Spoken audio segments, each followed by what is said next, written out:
I wanted to reinvigorate my love for filmmaking. I wanted to get back into a job which was going to be the most enjoyable and really sort of get my creative juices flowing again. And so when I heard that Guy was doing this, it was an immediate draw.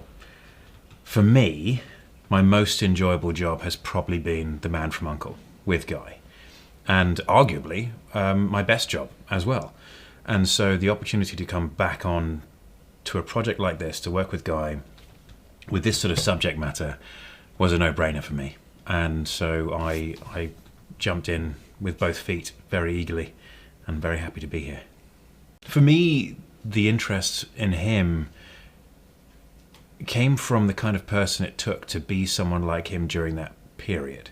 In this day and age, it's a bit more usual, but to be one of the first people to start the team and to start the process of deniable operations took a certain type of person. And that's what's fascinating about him. I have a lot of friends who have served in those sort of units, and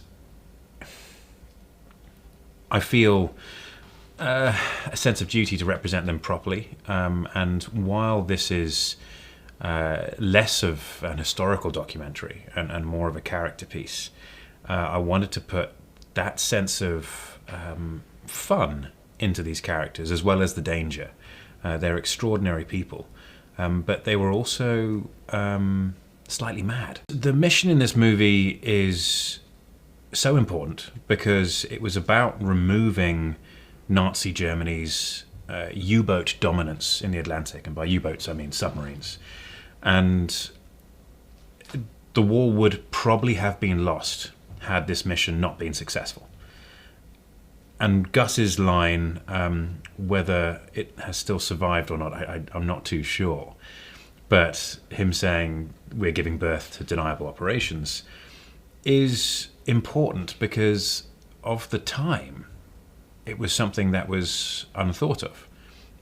It's in the title, Ungentlemanly Warfare, but they weren't going to win otherwise. And that's one of the special things about people like Winston Churchill, is that he could see the wood through the trees. And it was about, I mean, I'm sure he had many failings as a man, but one thing he did right was win the war.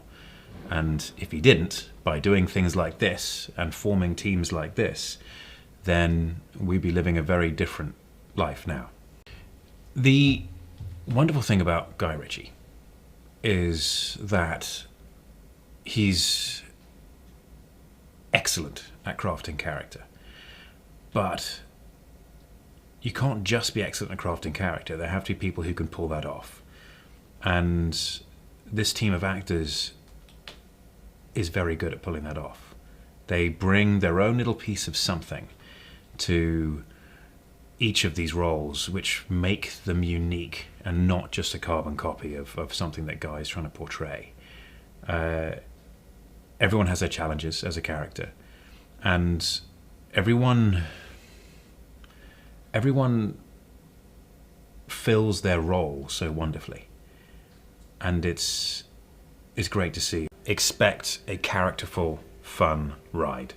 This is, as much as it's about a very, very serious operation and a very serious time in human history, it is actually presented in a way that is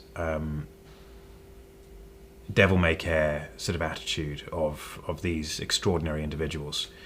And it's a laugh, which I think a lot of these people may have had, because they were dancing around the edges of madness, and that's what made them special and capable for this kind of mission.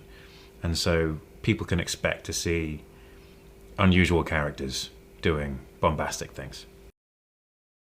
第二次世界大戦下のイギリスに To neutralize the German U-boats. 非公式の特殊部隊が存在した。 You won't like them. They're all mad.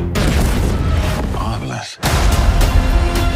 They're picked up by the Germans, torture and death.